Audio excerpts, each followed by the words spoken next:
Welcome to the latest edition of Altrincham Talks the Business Edit, and today we're joined by Duncan Swainsbury from Bounceback Food. Hi. Welcome.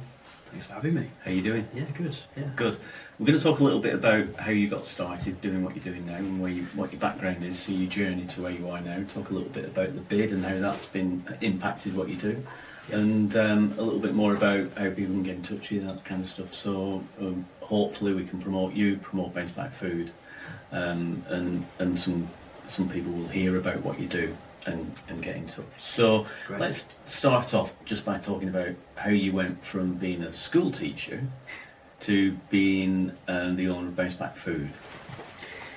Yeah, it's going about 10 years back, actually, but I did a degree in economics and business and knew that I ultimately wanted to set something up. I just didn't really quite know what that would be. And as part of that sort of post-university trying to figure things out, I started to volunteer at a food bank in Manchester, well, specifically Fairshare, Greater Manchester. And my experience there was that we were supporting thousands of people across the city, but we really needed to try to get good quality nutritious meals to people that otherwise wouldn't have any food. And as a volunteer, it was one of those things that I thought, actually, is there a way of setting something up here that could do that and that could provide food for those people?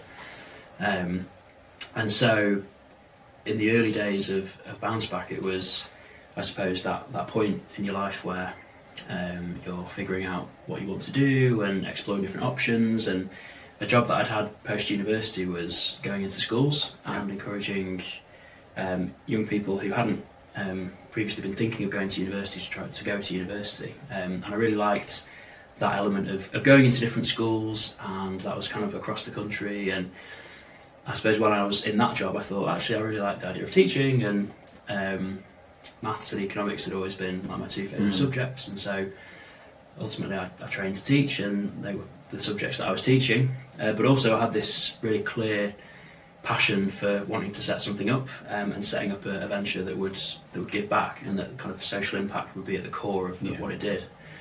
And so while teaching, I was also setting up Bounceback Food, and in the very early days that was markets at the weekends, and kind of cooking classes in the evenings, a nice combination of the two. Yeah. So when you say markets, what were you doing with the market? Were you just selling produce? So one of the companies that inspired me was Tom's, which is a shoe brand. Right.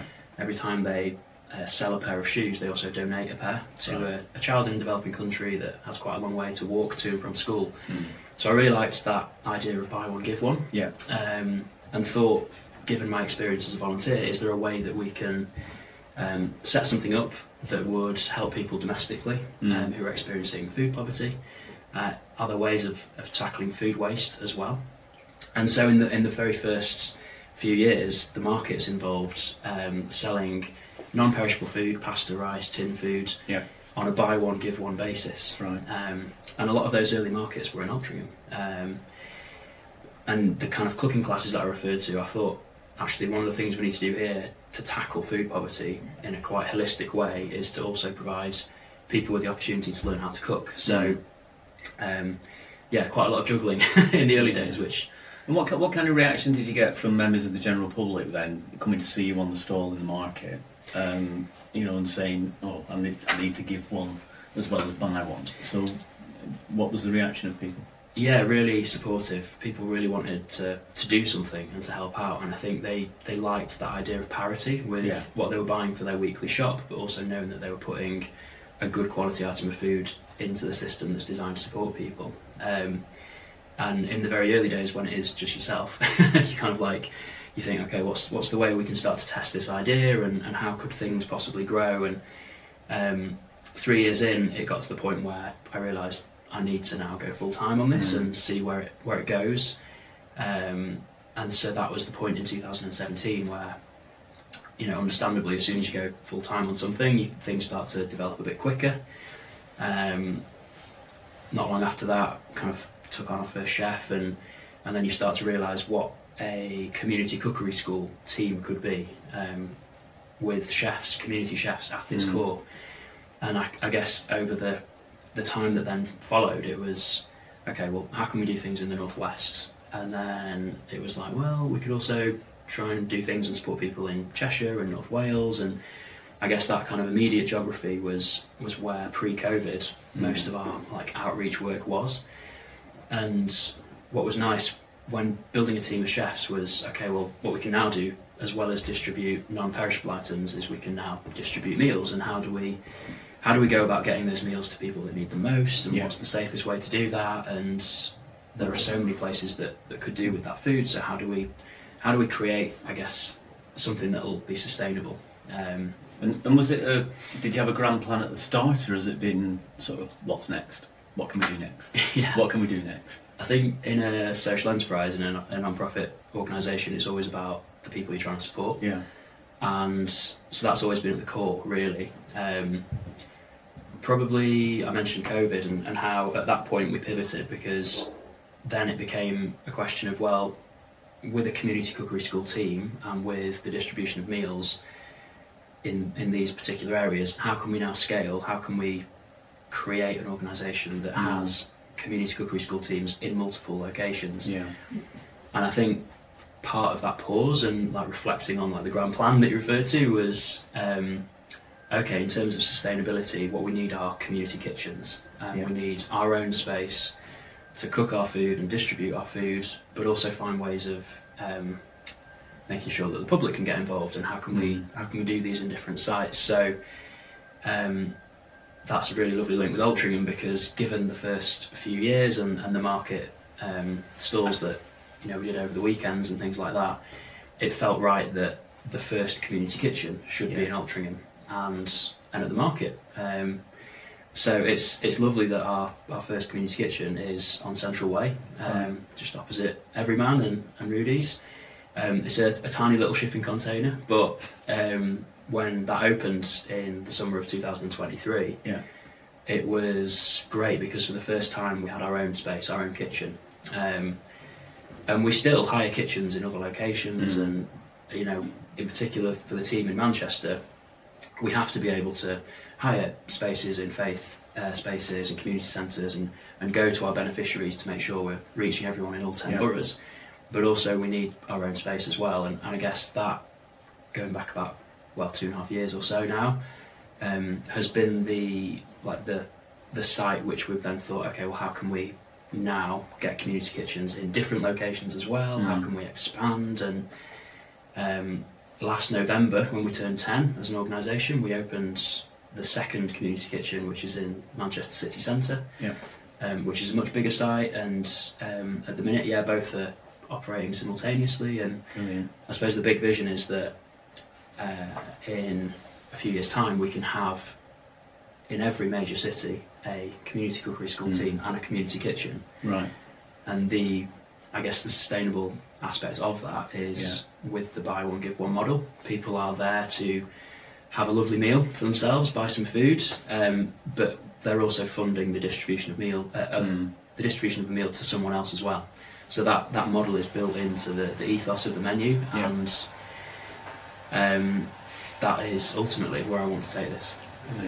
So you've gone from the market to a community kitchen now. So you've still got the B1G1 model, the buy one give one model, where people can come along and buy and give at the same time. But you're teaching people to cook, which is a skill that everybody needs to have, but not a lot of people do, unfortunately, myself included. And you're also cooking for other people as well. Yeah, I mean, even from our unit in Altrincham, we do meal drive events where the public can come along and cook with us, and as I say, even though it's a tiny shipping container, how many people can you fit in at any one time? So in the kitchen too, but in the area just outside it, we're quite fortunate. We can put some trestle tables up and create a space where we can cook with a group of about 15. So that's one of the really lovely things, and kind of links to what we've done with BID actually. So we've also done some gardening workshops there, and that space outside the kitchen has turned into an area where people can come and get involved with our events, which extends, I suppose, the offer of the buy one give one meal that people can get there. They can also get involved in our classes. We've done supper clubs there as well, using seasonal veg, and all kinds of things really over the course of the last 2.5 years. So you've got a place in Altrincham, you've also got a place in Manchester. Yeah. Where's the next one going to be? I'd like to think Sheffield, that's where I'm from. Right, okay. We'll not hold that against you. Yeah. But yeah, no, it is exciting to think about how we get to that next stage and ultimately, get some kind of social investment behind us and show, look, this is the model that we've got in Manchester, and actually nationally we do take on projects across the UK. We've done work in Lancaster and Essex and Barnsley and Bradford, Sheffield, but at the minute it's projects that are taken on centrally with support from volunteers locally. Yeah. But I'd love to get to a point where we do have a team and a kitchen in every major city. So that's what we're working towards, and I think you have to then think, well, how can we make this happen? Yeah. and one aspect of that is about social investment, but also about, I think, product development too. And that's one of the big reasons why over the years we've done 4 cookbooks, and we do a whole range of cooking merchandise, chopping boards, chef's knives, all that sort of thing. And so I guess when you open an online shop, for example, you then provide ways of getting people people can support you in different parts of the UK and kind of see that bigger vision. So yeah, that's the journey that we're on. Are you operating as a CIC or as a full-blown charity? Yeah, as a CIC. As a CIC. Yeah. It gives you access to sort of different funding channels as well, doesn't it? What would you say the biggest challenge is for you moving forward? I think it's probably to realise that ambition at speed. I think one of you mentioned there about CICs and charities, I think one of the things about a CIC and social enterprise in general is that the sustainability is at its core, is that as an organisation we're not dependent on donations. As much as people might want to support our work, we have to have trading revenue, we have to employ people, we have costs to cover ourselves. And so I feel like that is something that people who can also see this big vision is something that they appreciate too. And therefore, for our beneficiaries, we can make a commitment to drop food off with them every single week. And we can provide cooking classes in different settings for different groups that we know that need them. I think from a business perspective, I think one of the biggest challenges for CICs and charities is quite often they start as passion projects. Quite rightly so, and people like yourself who started these projects are really invested in the outcomes and the people that they're helping. And people often come from a background where they've no business experience, so it operates as a passion project where you have to operate, whether it's a charity or a CIC, as a business. So in terms of business expertise and business experience, where do you think you've gathered that from over the years? Because it sounds like you're doing really well with it as a business, as a CIC. Where do you feel like you've picked up that expertise from? I think to a large degree you learn along the way, and no one's perfect. And a really good bit of advice that I got in the early days was, whatever you start, it's probably going to take about 3 years to fully understand what to do. And you need to be very comfortable with failure and trying different things. And going back to the markets, that's actually a really good, for any business in any capacity, a good way of getting feedback about the idea, the brand, the bigger vision, who's involved, that kind of thing. So clearly doing a degree definitely helps in that particular area, but I don't think you properly start learning until you properly start and have listed your organisational project or whatever it is. So I think one of the keys is resilience, because as you said, you do get some knockbacks from time to time. Some things work, some things don't. You'll learn from them and move on, but as a business owner, even if it's a CIC, you've still got to have a lot of resilience to ride the waves as you're going along. So if you look forward to 3 years' time, what's Bounceback Food going to look like then, do you think? I'd love to think that we've got 5 community kitchens by that point, Yeah. So an additional 3 sites. And one of the exciting things now about having, I guess, 2.5 years of data in terms of what these sites can do is that I feel like there's a path that you can go on in a different location which helps to establish a kitchen in a certain setting. And in the case of the market, where it's about what can you do with a shipping container, or in Manchester, it's like an old converted factory with all the joys of the old wiring and everything else. But what can you do with a bigger space where you can seat 40 and you can do events and supper clubs and things like that. So additional community kitchen sites and a great number of community chefs working in cities across the UK. And if you had an ask, what kind of people do you need to help you? And if you had one ask from either the general public or the businesses, what do you need? What would be a really good thing for people to get in touch with you about? Sure, yeah, we have a wonderful network of volunteers, about 50 nationally. So if people want to help out, there are so many things to do. We often have people who have got experience of working in the catering sector. It might be they're a food tech teacher as well who wants to do something and kind of share their skills with a great number of people. So please head to our website and apply to become a volunteer, because as and when we start to develop these additional community kitchen sites, there's so many things that people can get involved with. So yeah, please help us out. Give us the website address. It's bouncebackfood.co.uk. Okay, brilliant. You mentioned the bid earlier on. Can you just tell us a little bit about how the bid's impacted you and Bounceback Food and what you're doing? Sure. I mean, since we opened on the market in July 2023, bid have been fantastic with promoting the different events that we do at the kitchen. So be that meal drives or supper clubs, gardening workshops. We always do stuff on Record Store Day, like Eats and Beats events, things like that.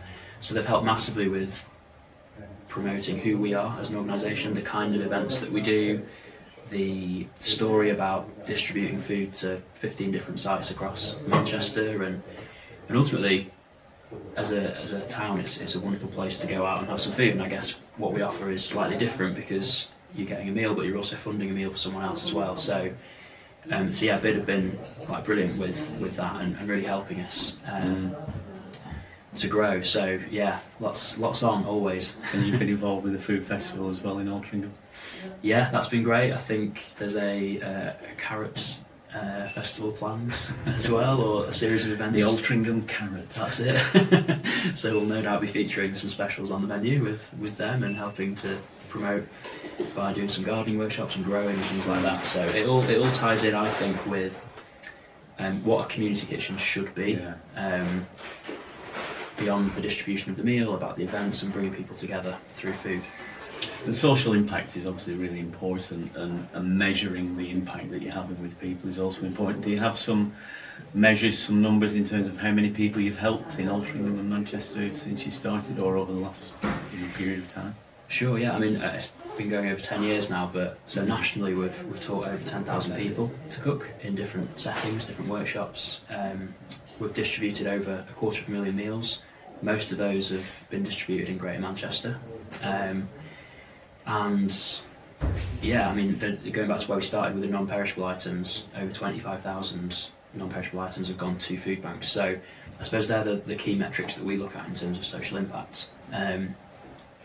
It's always tricky, because when I started the organisation, kind of, it's like in that post-austerity era, and you see the number of people that are in a position where they're using a food bank, or they're in a really difficult state, and statistics-wise, things have only got worse.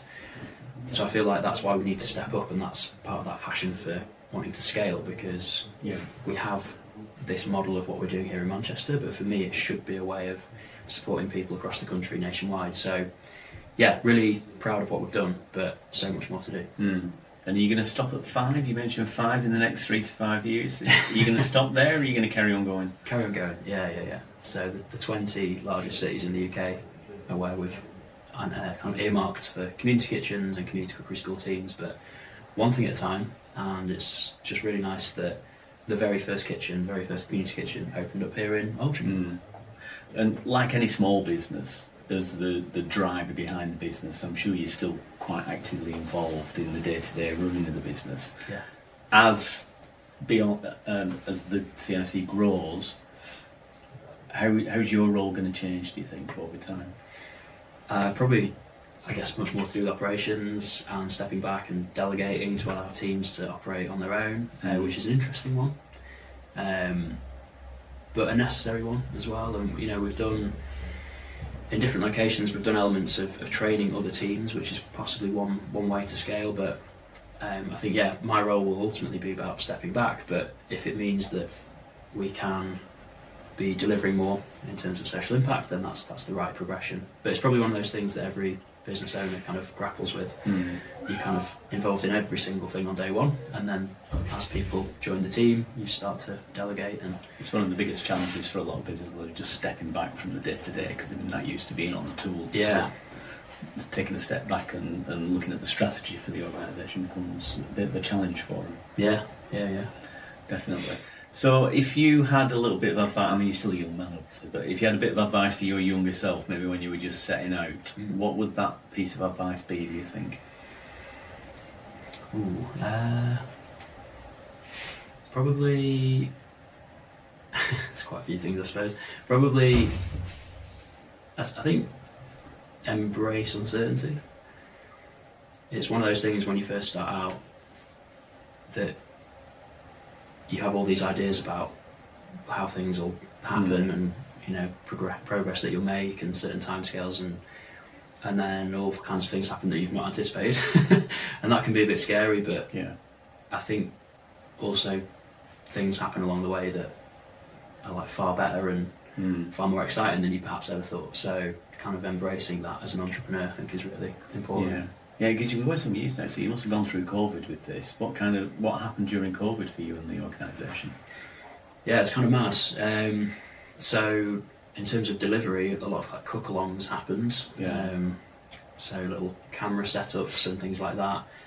Meal-wise, we were doing door-to-door distribution because people weren't leaving their house. Like, so we had lists of people where it's like, we need to get food to these people specifically. It was, a real challenge. But then again, like one where we thought, actually, in terms of meal distribution and providing opportunities for people to connect and bringing kitchens together in different locations, like we needed more than ever here, so we need to lean into that. Very, very strange time. Yeah, I can imagine. Do you still enjoy cooking? Oh yeah. Yeah, it's definitely a passion. And are you would you say you're an accomplished chef? Not too bad. Not too bad. You can hold your own. Yeah. You can hold your own. So what's next then? What's the next big step for your business? The next big step is